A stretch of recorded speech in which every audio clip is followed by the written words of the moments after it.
Fitnessmania, kita akan membahas tentang video dari Bri Adira tentang persiapan kontes dalam latihan dan makanan. Ini persiapan kontes dan bagaimana cara strategi latihan dan cara strategi makanannya yang dijelaskan oleh Bri Adira.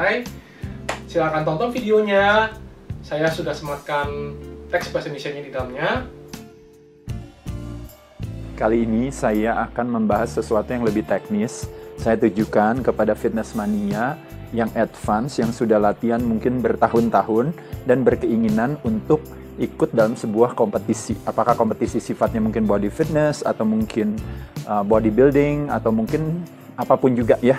Mungkin atau ingin mencapai yang namanya body goals untuk pre-wedding misalnya, atau misalnya untuk buat foto, buat Instagramnya, buat majalah dan sebagainya. Yuk kita bahas semua dalam tema hari ini, yaitu adalah contest preparation ya. Nah, kalau kita berbicara contest preparation, saya akan berbicara lebih teknis lagi, teman-teman sekalian. Ada beberapa elemen yang mungkin yang akan saya bahas. Pertama, satu adalah elemen latihan. Jadi, latihannya menjelang pertandingan tuh kira-kira seperti apa ya? Pasti banyak orang sering berpikir seolah-olah bahwa, oh kalau seandainya menjelang pertandingan, berarti latihannya kalau bisa repetisinya tinggi, variannya lebih banyak dan sebagainya. Saya setuju juga kira-kira seperti itu. Yuk, nanti kita bahas. Yang kedua adalah tentang diet dan nutrition. Ini pun juga sama. Di satu sisi, kadang-kadang teman-teman berusaha untuk cut kalori sehabis-habisnya, tapi nanti ada satu kebutuhan di mana kita mau ototnya tetap terjaga, lemaknya turun, tapi yang terjadi semuanya pada turun. Nah, itu yang sering juga menjadi tantangan. Yang ketiga adalah ya ini ngomongin soal shaving ya, mesti shaving dalam arti untuk mengoptimalkan supaya otot yang ingin kita presentasikan terlihat dengan jelas. Lalu di sini ada unsur yang namanya tanning, berarti adalah sesuatu yang kita lakukan buat sama juga untuk supaya selain pertama memang tujuannya teknis untuk supaya kulitnya menjadi lebih hitam atau lebih tan sehingga secara visual bentuk badannya terlihat lebih baik, tapi di sisi lain ternyata begitu banyak kebermanfaatan daripada kita bermandi sinar matahari ketika kita dekat dengan alam. Lalu yang kelima tentunya adalah kita konsep daripada posing. Nah, posing ini tentu masing-masing punya kriteria atau persyaratannya sendiri. Kalau teman-teman tahu ya, mungkin kalau teman-temannya Miss Fitness gitu ya, Miss Bikini, atau misalnya teman-teman misalnya Men's Physique, atau ternyata kelasnya adalah bodybuilding klasik atau bodybuilding gitu dan sebagainya, tentu berbeda-beda. Tapi posing adalah salah satu peran yang penting yang mesti kita pay attention terhadap hal tersebut. Lalu yang keenam adalah yang mungkin lebih kepada kayak saya katakan mindset. Jadi kita mesti stay fokus terhadap apa yang mau kita lakukan ya dalam hal ini. Jadi first thing first, jangan sampai nanti persiapannya udah habis-habisan, nanti terakhirnya pada saat eventnya kadang-kadang sering kita anti klimaks, bukan hal yang bijaksana. Dan yang terakhir adalah kita ngomongin tentang, nah ini strategi di hari-hari terakhir yang paling sering jadi ada mitos di sana, atau ada kerancuan, salah paham, hoax, dan sebagainya ya. Gimana kalau bisa jangan minum, atau misalnya harus makan sebanyak-banyaknya untuk loading dan sebagainya. Yuk kita bahas satu-satu masalah ini ya. Kita langsung aja. Kita masuk dulu ke latihan ya teman-teman sekalian. Nah jadi, kadang-kadang latihan sekali lagi teman-teman selalu ingat ya. Konsep daripada latihan itu selalu adalah manfaat, resiko. Makanya kenapa pentingnya adalah form. Itu adalah kuncinya. Paham ya teman-teman sekalian? Nah, konsep daripada latihan di sini ada repetisi, ada yang namanya beban. Beban semakin tinggi pasti semakin baik. Repetisi semakin tinggi belum tentu lebih baik. Hipertrofi terjadi, atau yang namanya muscle growth itu terjadi, itu sebenarnya di kisaran 6-12. Jadi sebenarnya konsepnya artinya, kalau 6 aja susah, artinya tidak boleh ditambah. Kalau 12 aja gampang, berarti artinya boleh ditambah. Paham ya teman-teman sekalian? Jadi terjadilah di sini. Itu jadi kita tetap menjaga apakah kita kontes atau tidak kontes, kita akan fokus ke sini. Paham ya teman-teman? Dengan tentunya form gerakan yang tepat, artinya terkontrol. Kontrol artinya apa teman-teman sekalian? Nanti masuk ke dalam yang namanya mind and muscle connection. Harus dirasakan otot yang kita targetkan. Gitu ya. Time under tension-nya juga harus sesuai juga. Jadi formnya, gerakannya tepat, benar-benar ngerasain otot yang ditargetkan dan sebagainya. Itu semua udah saya bahas di beberapa video saya tentang latihan beban. Jadi prinsipnya semuanya sama. Nah sekarang pertanyaannya teman-teman adalah, kalau seandainya saya dalam persiapan pertandingan, berarti gimana Mas Ade kalau seandainya saya repetisinya aja yang lebih banyak, bebannya lebih turun? Kan begitu kan? Jawabannya adalah apa? Saya nggak setuju. Jawabannya adalah sama aja semuanya.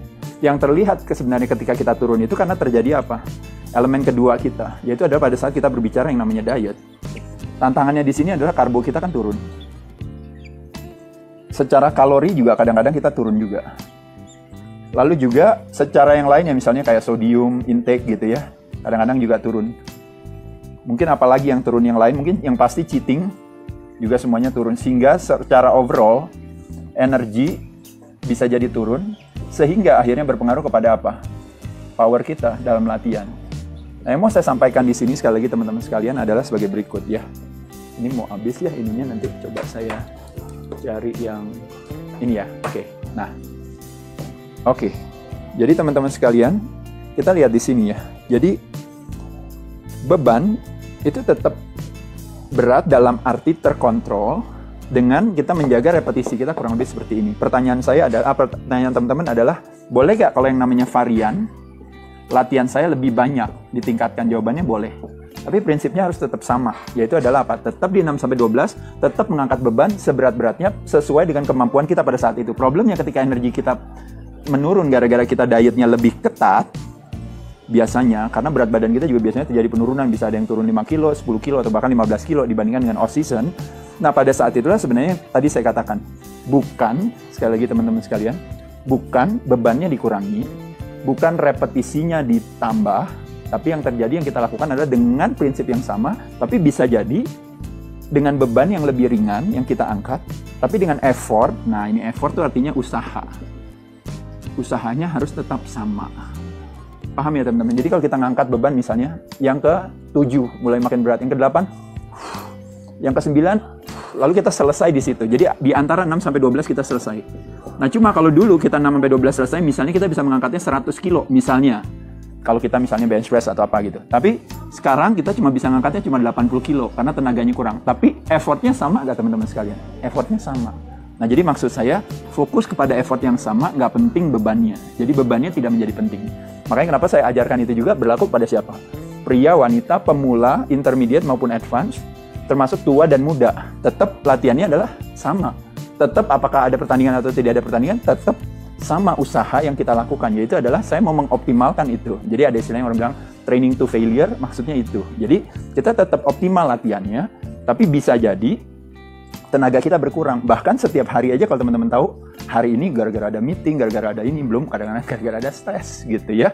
Akhirnya hari ini nggak sekuat hari yang sebelumnya, kan nggak ada masalah. Tapi pada saat itu kita tetap nggak ingin supaya effort kita tetap optimal selalu 100%, jawabannya iya. Tenaga kita bisa naik turun, nggak ada masalah. Paham ya teman-teman sini? Jadi intinya itu saja yang mau saya sampaikan. Jadi jangan merubah yang namanya prinsip atau pendekatan latihan kita dalam hal latihan menjelang pertandingan. Tapi tetap berfokus kepada usaha yang sama, terlepas daripada beban yang kita angkat bisa jadi berkurang. Nah, ini diet sekali lagi. Apa sih yang membedakan kalau teman-teman tahu pada saat pre-contest itu, yang membedakan paling banyak adalah memang karbohidrat. Jadi konsepnya tepat sekali sebenarnya kalau kita mau memakai konsep yang namanya low carbs, pasti tambahannya itu pasti high fat. Kenapa low carbs tambahannya high fat? Karena kalau ininya carbsnya turun, dia harus naik. Kenapa? Karena ini membuat sebuah keseimbangan antara dia dan ini. Supaya energi kita tetap tinggi untuk kita bisa punya tenaga untuk kita latihan. Karena latihan adalah proses yang namanya stimulasi. Nanti plus ditambah recovery, terjadilah yang namanya growth. Pertumbuhan itu. Paham ya teman-teman sekalian? Jadi sekali lagi, dalam hal diet teman-teman sekalian, nomor 1, kalau carbsnya rendah berarti fatnya mesti ini. Berarti tantangannya adalah apa kalau fatnya? Berarti pilihan sumber lemak harus lebih cerdas. Ingat ya teman-teman, video saya tentang fat, teman-teman bisa pilih, yaitu adalah, bisa belajar di sana, yaitu adalah pilihlah sumber lemak yang alami. Lemak tidak membuat kita menjadi berlemak. Yang membuat kita menjadi berlemak, makanya kenapa jadi basah pada saat off-season dan sebagainya adalah karena pasti karbohidrat yang berlebihan. Jadi ketika kita cut karbo, apakah dari nasi, dari kentang, termasuk juga bahkan dari ubi, dari nasi merah dan sebagainya, kita kurangin. Pada saat itu kita fokusnya, lebih kita ambilnya ke high fatnya yang lebih tinggi, tapi bukan berarti harus tinggi sekali, tapi kita bisa varian ke sana. Yang paling utama tentunya adalah protos atau proteinnya. Nah, untuk awal buat menurunkan berat badan, proteinnya fokusnya ke apa teman-teman sekalian? Ke lean meat. Kalau seandainya mau ada fatnya di sini, berarti boleh ke meatnya yang fatty meat. Boleh aja. Tapi kalau seandainya ke lean meat, misalnya, kita mesti plus fatnya nanti dapat dari yang lain. Misalnya contohnya, boleh gak dada ayamnya saya grill sama butter? Boleh. Boleh gak misalnya ikannya saya grill sama butter atau misalnya minyak kelapa misalnya? boleh aja, nggak ada masalah. Tapi nggak pakai nasi ya, gitu maksudnya. Sayur-sayuran bagus, berarti sayur kita makan, nggak pakai lontong, nggak pakai apa namanya, kadang-kadang apalagi biasanya kadang-kadang dimasukin kentang kalau gado-gado, terus habis itu tambahin hal-hal mungkin yang nggak baik ya, kerupuk gitu ya, keripik dan sebagainya. Mungkin fokus aja benar-benar ke sayuran sama ke kacang-kacangannya sebagai sumber lemak. Putih telur dan kuning telur bisa perbandingan 2:1 atau bahkan 1:1. Jadi kita dapetin protein dan lemak langsung jadi satu di sana.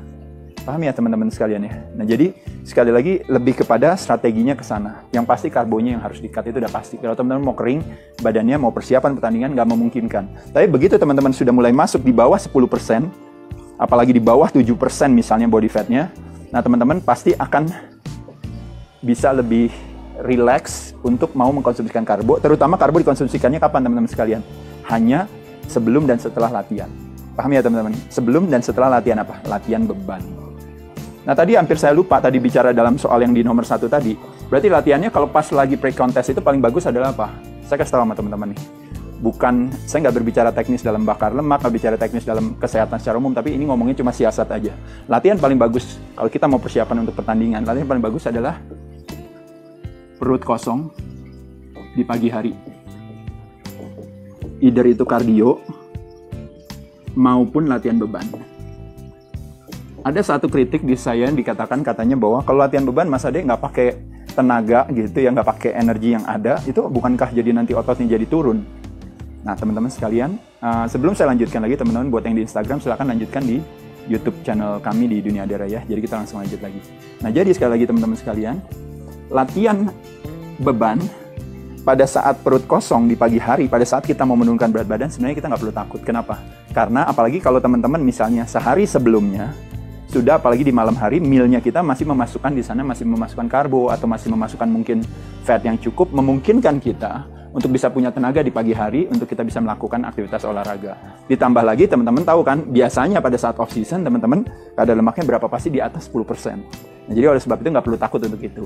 Mungkin, kalau teman-teman mau membuat satu strategi biar garansi, Mas Ade, tapi saya badannya udah mulai kering loh. Saya mau nggak terlalu sampai depleted banget gitu ya. Depleted itu artinya layu banget gitu ya. Atau terjadinya namanya katabolik, kebalikan daripada anabolik.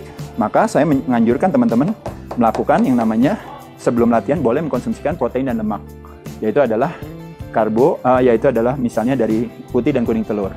Alasannya kenapa saya katakan hanya protein dan lemak? Karena kita tetap berusaha untuk tidak memberikan kesempatan kepada kehadiran insulin di badan kita. Karena ketika insulin hadir, kita makannya karbo, otomatis badan kita berharap kan menggunakan lemak sebagai sumber tenaga. Jadi kita tetap berharap, terutama dalam kontes preparation ini, kita berharap untuk menjadikan atau melakukan yang namanya metabolic switch. Yaitu adalah apa? Mengajar atau mengedukasi badan dari yang biasanya menggunakan glukos, badan pelan-pelan akan beradaptasi, akan menggunakan lemak sebagai sumber tenaga. Makanya kenapa perut kosong latihan di pagi hari. Semoga bermanfaat videonya. Setujukah Anda bahwa investasi yang terbaik adalah investasi terhadap diri kita sendiri? Karena kita yang menikmatinya, bukan orang lain. Kita tidak mungkin membayar orang melakukan push up, pull atau squat, tapi kita yang mendapatkan ototnya. Jadi kita yang harus melakukan kepada diri kita sendiri. Selain itu, kekuatan dan kesehatan mental kita ternyata dipengaruhi oleh kekuatan fisik. Jadi kita harus melatih fisik kita supaya kita bisa mengatasi segala tantangan dan masalah di dalam hidup kita. Saya Jopo Afu bersama Bidara Genet, kami mengajak Anda membangun generasi baru yang lebih cerdas, fit, dan tangguh. Di Bidara Genet, kami selalu percaya bahwa setiap orang pasti bisa memiliki tubuh yang ideal dan sehat.